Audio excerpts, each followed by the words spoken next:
Okay everyone, we're back again with another video on Gran Turismo Sport, and we're going to be going through a quick highlights of the FIA Nations race at Suzuka.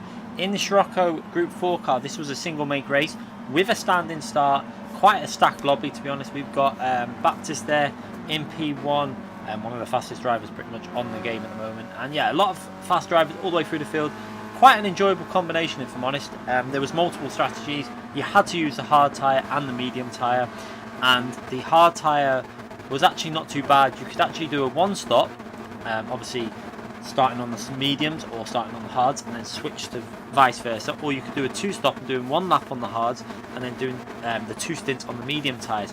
I think the safest strategy, which a lot of people was going to go for, was going to be the one stop. So yeah, we decided in this race, because qualifying didn't go quite so well, we didn't get a slipstream.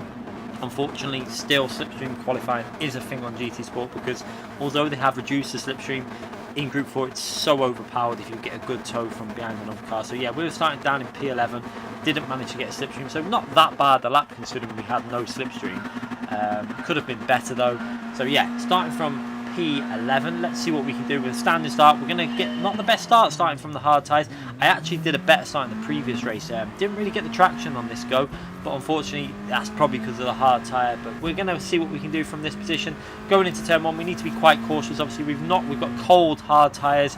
Into turn 1, a very risky corner. We're going to have to be careful of contact with other cars because of the current penalty system on GT Sport is a bit of a disaster. So yeah, you're going to see penalties pop up on the opening lap. It's always going to happen because of contact with this game. As we see PR1 wheel going very close to VLX in front of him through here, and you're going to see a little tiny tap from Will onto VLX there.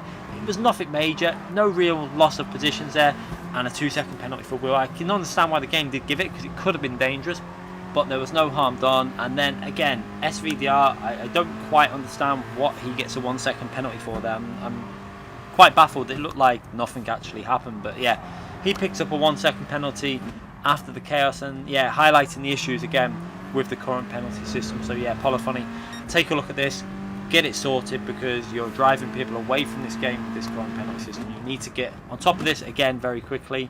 Although yeah, do we hold much hope of that? It's been 3 years. Let's hope they can do something to make it at least drivable again, as we now follow behind P11. Obviously we've lost one position now from the start of this race. We've got to try and make up some places. Now we are on the harder compound tyre, which is going to give me the advantage of slightly better tyre wear towards the lap 4 or 5. I think a lot of people around us are also on them hard tyres.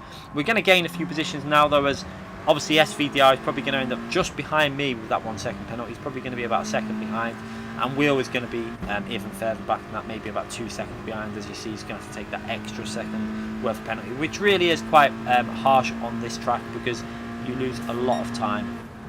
But you can see now we're following behind P9, trying to make sure we don't run too far wide there on that corner. It's very easy to be done, especially on the hard tyres. When you're in that slipstream, you can quite easily run wide. So taking this corner as aggressive as you can, run a little bit, didn't really cut us enough off that corner. Surprisingly, P9 is going to go for that one lap on the hard tyre strategy. Now for me, in top split, I think that's a very risky strategy, because you're going to find that the drivers behind are going to be very reluctant to let you back past, even if they are on even if you are on the fresh mediums and they're on the hard tyres. They're not going to give up their position. So yeah, very risky strategy. It could pay off, it might not, as we now follow behind P8. We're going to try and see if we can get in the slipstream of the Spanish driver in front of us as we work through this first sector. Scirocco, actually very good round Suzuka, actually handled pretty nicely. Obviously you're going to get that tyre wear, but this was a single make race, so everyone forced into the same car. You can see a bit of a gap to P7 up ahead, as I'm not sure whether them drivers in that top bit are on the softer compound tyre or if they're on the harder compound tyre. I'm not 100% sure. It's one of them. Would you risk starting on the hard tyres if you started in the top 3 or 4? Possibly. It would be worth a risk maybe because of the advantage towards the end of the race. As we now watch the replay cameras, we're trying to catch up to that Spanish driver in front of us, trying to get into the slipstream. The slipstream range is just under 8/10 range, so once we get close to that, we should be able to be dragged along. You can see through there we get a much better entry and exit off the corner with that early upshift into third gear that we do, and you can see, yeah, we're in the slipstream now, and now we can concentrate on trying to make a way past this Spanish driver. We don't want to get held up for too long. We're going to try and see how close we can get. We've got to be very careful with an overtake, obviously, with this current penalty system, though. And like I say, it's so easy to pick up any sort of penalty as we work our way onto the main straight now and see if we can pick up the slipstream. Down the straight we go. Can we pick up enough of a draft to go for a move before the 130R? I don't think we're going to be able to go for a move into this corner. We're a bit too far back, so we're just going to maybe a little lift off the throttle and see if we can work our way through this fast corner. And we get a real twitch of understeer. I think what we did, we clipped the grass on the right hand side on the entry where we're trying to widen that line, and that's unfortunately made us run off track. We're going to pick up dirty tyres there, so we have to brake very early and be very cautious through. And you can see that has given SVDR the slipstream behind us, and obviously he's going to be now pressuring myself in P9, and we've lost that slipstream to P8. So that's an unfortunate event. Quite annoying it happened. We're going to skip a few laps further ahead now to the end of lap 4, and we've caught back up to P8. You can see we've managed to get that gap right back down, and we're going to see if we can go for a move and look for a position to try and get back past. And you can see I had a little look up on the inside there, not really a move that was on. No point driving for a dive into that corner when you're 2 car lengths back. It's too risky. And now we're going to pick up that slipstream again and see maybe if we can drag ourselves forward for a move into turn 1. We've got SVDR right behind us, but yeah, he's not going to be able to go for a move on us because we've got the slipstream. He's gone over to the right, the Spanish driver, trying to break that slipstream. Can we have a little look up there? And again, no, we can't go for that move. We're too far back, way too risky into this fast-paced corner. Being careful not to run wide on turn 1, onto them curbs that will just wipe you out the race. And again, P8 looking quite insecure at the moment. He's making a few mistakes. Maybe the pressure's getting to him a bit. He's looking very loose, and yeah, we look like we're going to be able to pressure him into a mistake maybe, or go for a move somewhere, as we watch on that replay camera of the battle that has developed into 4 cars more or less now. You can see SVDR there with a car right behind him. We've got myself and the Spanish driver in front. We need to find a way past as soon as possible. Important to get past, and then we can push on. I think we had a bit more pace than the car in front at this stage of the race, so yeah, I wanted to really find a way past as soon as possible as we work our way through that. Right, you can see a much better line by myself, looking to see if I can go for a move. We're really close into this braking zone. We're going to go to the right just to make him maybe feel a bit secure, fake a move down the inside. We're not actually going to go for it, just to put him a bit of pressure so he leaves a bit of space. That gives us a better exit from the corner there. We're now able to tuck into that slipstream. We're right behind. Can we now go for a move into the spoon corner? This is going to be very iffy. It's a move that you can do, but it's very dangerous because obviously the way the cars naturally run out wide. So we're going to see, we've got that move done, brakes as late as we can, we've got the inside line, we give him space, and that was a perfect move up into P8 in this race. SVDR also takes advantage from that, tucks into that gap and takes a position there. So yeah, the Spanish driver loses 2 positions in 1 corner. Not a brilliant corner for him. A great move by myself, and we're up 1 position. And now we need to concentrate on keeping the laps consistent. We've got the hard tyres, so yeah, they should still be okay for at least 1 more lap, 2 more laps. It depends what strategy you're going to go on. We've got SVDR behind us. What strategy is he going to do with the pit stop? Because it'd be very risky to pit early now, but the advantages could be there. Let's have a little look. Is he going to pit? He decides to go for a pit stop. Now that did actually shock me, because I was thinking that's a lot of laps to do on the softer compound tyre. However, if he can come out in clean air, he could get a real advantage from that, and that is going to mean that no matter what, we're going to have to overtake SVDR. So we're going to skip 2 laps further ahead. I decided to go for 2 more laps on the hard tyres because I could see traffic behind me, and I believed that it was a safer way to go and give myself fresher tyres at the end. So we're going to dart off into the pits now on the hard tyres. Now we're going to put them fresh mediums on. We don't need to refuel up. And yeah, this is going to be very interesting. Where are we going to come out of the pits? SVDR will have had a massive advantage, probably gained about 4 or 5 seconds and be way down the road. However, with them older tyres, we should be able to reel that back in, especially at the end of the race. You can see SVDR going through turn 1 already. We're way behind, and unfortunately, that is not what we wanted to see. We've got 2 cars that have clearly pitted very early because they were a little bit behind us. So again, I think they might have pitted on lap 5 with SVDR, getting that 2-lap undercut. And I've gained about 3 seconds over ourselves. So yeah, quite frustrating. The positive is we're going to have fresh tyres. We should be able to get past these with the extra grip. It's just in the process of doing that, we're going to obviously lose quite a bit of time. So yeah, SVDR clearly going to gain a bit more time here. He's got clean air.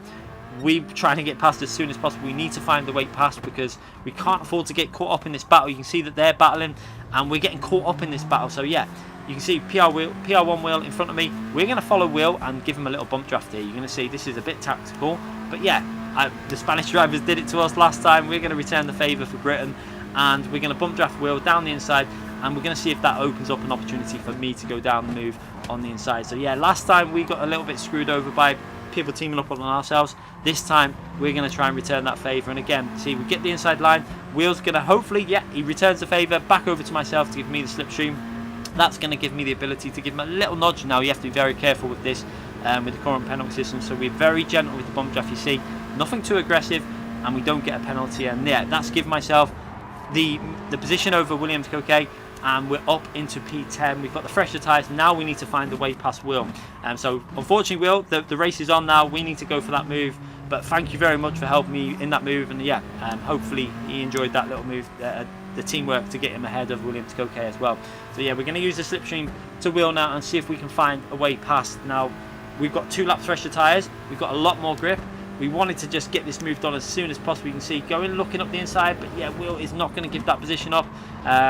He's not going to be able to hold the pace, and once we're through this battle here, we should be able to pull away quite easily, but it's a case of can we find the way past. You can see they clearly are struggling for grip on the corner. It's only been 2 laps, but I think the multiplier was around ×8. So yeah, with ×8 multiplier with the medium tyres, with an FF Group 4 car at Suzuka, which really kills the front tyres because of the way the corners are and getting on the power. You can see the extra grip I've got, especially through there. Even in the slipstream, we can just rotate the car so much more as Will runs really far wide. And again, we can't go for a move into this corner. We're going to have to lift off the throttle a little bit early, just try and make sure we get through this corner nice and clean, and maybe look at getting a nice clean exit from here, and maybe go for a move into the hairpin. Let's see, we're a little bit too far back again. Didn't get the momentum out of that corner. Will got quite a strong exit, and again, we're going to have to sit back and maybe concentrate on getting a nice clean exit here. So again, early upshift into 3rd gear though, still trying to concentrate on looking after the front tyres, as you can tell by the rear bias on 5 to the rear. That is very important with your FF cars in Group 4 because it will really help save your front tyres. Never ever do anything other than 5 to the rear with an FF car when it's a high tyre wear ratio. As you see, again, having a little look if we could go past Will, and again, not able to go for that move. Can we get a good exit from here? We get a really nice wide line into the corner and get on the throttle nice and early. You can see early upshift into 4th gear as well, which has given me really good momentum. We've got the slipstream. Can we go for a move on Will? We're going to go over to the right hand side. Can we hold it round 130R on the outside? This is going to be very difficult. I decided to give it a little lift and not really push too much on the outside there. A little nudge off Will, but we're okay there. We're going to go to the left there. Coquet, unfortunately, a little contact there from with the weird contact physics on GT, but yeah, we had to go down that left because otherwise we would have probably hit Will in the braking zone. And now we've got that move done on Will, and we're up a position. Unfortunately, in that as well, with that tiny contact with Coquet behind me, picked up a 2-second penalty, but I don't really think there was much we could do there. We had to go to the left because otherwise we would have probably hit Will. And now we're going to be going into turn 1. We've got to try and defend from Coquet. He's had that slipstream. He's going to try and hang it around the outside, but we've got fresher tyres, and yeah, that's never going to work. You can see we give him plenty of space, but he just turns it a little bit too early, clips our car, and runs a bit wide. Let's have a little look at a replay of that from the chase camera. You can see going into the corner, we gave plenty of space. You can see the 2-second penalty that Coquet picked up as well. Again, stupid penalty system on Gran Turismo. It's really frustrating. But through here, I think we gave more than enough space. You can see I'm all the way over to the curb. He turns in too early. I could not be any further over to the right there. We gave more than enough space, but he turned in a little bit too early, and unfortunately, he loses a few positions in that. But now we're clear to push on ahead. We've got Manuel Rudry right in front of us, the TRL driver in the Scirocco. I believe he must have been on hard tyres at this stage, or worn softs or something, and have picked up some sort of penalty because his pace just doesn't look too great there. We're going to skip a little bit further ahead, and you can see we've managed to catch Manuel up. He must be on the hard tyres, I believe, and he's not going to fight this. He knows that there's not really a battle to be fighting with when we're on the faster tyres. We've got much more speed, and nice to see he just backs off there, tucks into our slipstream, and very good racecraft again. He's going to use our slipstream for as long as possible to help his race pace, because he knows if we start fighting, we both lose pace, and you have other cars that are going to catch you up. So yeah, good racecraft by Manuel Rodri. Car on softer tyres that are in still reasonably good shape. It's going to be very hard to defend against anyway. And yeah, he's going to get a little bit of a benefit of our slipstream down this straight. So you can see he's gaining a few tenths, so he doesn't actually lose anything. We're going to skip ahead to the final lap now. You can see that we tried our best to catch up SVDR, but that undercut that he did really worked for him. He got clean air, no battling, and yeah, we lost out a lot of time. You can see on lap 9, our first lap after the pitch should have been a late 207 or an early 208, and it was a 209 flat, and our out lap was obviously compromised as well. So real loss of time on lap 8 and 9, probably about 2 to 2.5 seconds, and that would have it kind of ruined the battle that would probably have developed between myself and SVDR. But unfortunate, I tried my best to catch him up. We're going to have to take P8. It's a shame that we didn't manage to get a little bit close. Without the battling, I think we would have had a really good battle with SVDR at the end. It would have been quite close. But yeah, we come home in P8. A solid race, actually an enjoyable race again with the multiple strategies. And again, I really wish that they'd keep doing races like this rather than the single, the no-stop races. These are entertaining. They're more fun.